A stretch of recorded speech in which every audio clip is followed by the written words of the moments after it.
He experiences some kind of severe trauma before the hippocampus comes online.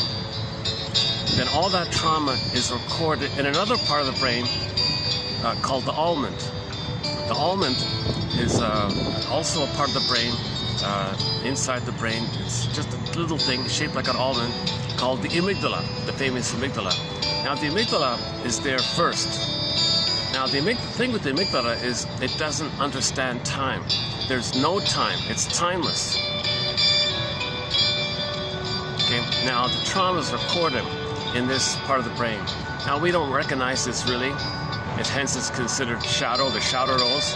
The unconscious knows. It's in the brain. The brain knows. The mind doesn't.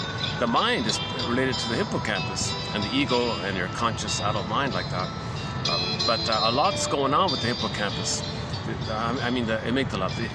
One theory is that if there is what the shrinks used to call weaning trauma, I haven't used that phrase, but maybe in the future we'll look into it. Long ago in the 20s or 30s, the shrinks would call it weaning trauma. The baby had a real trust that the mother would be there, and he was prematurely weaned away, or the feeding was disturbed, or something went wrong with the feeding time, called the weaning trauma. Now we call it prenatal, pre-Oedipal trauma, two-person psychology trauma, mother-infant trauma, betrayal trauma, attachment trauma, relational trauma, interpersonal trauma, ambient trauma, betrayal trauma, which leads to some kind of core fault feeling, an eerie feeling that a core fault took place. This eerie feeling that a major fault took place. And there's a feeling of emptiness called a chasm, sarcasm. The image is an inside out too, the little chasm scene. And the emotion is the sarcastic character. Sarcastic leads to the person becoming sarcastic. Very angry, of course, sarcasm. It might be based on the ancient Greek myth where Miss on the field, earth opens up, she gets pulled down, there's a chasm in the earth.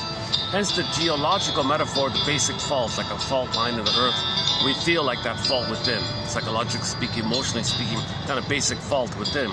A core basic emptiness, a core basic eerie fault feeling called abandonment syndrome, abandonment complex, abandonment anxiety, abandonment depression, whatever you want to call it. But I didn't know this really, but long ago in the 20s, the shrinks referred to this.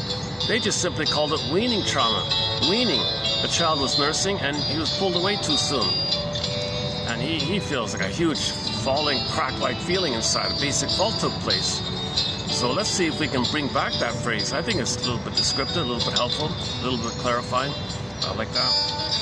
I don't know why the shrinks abandoned it, but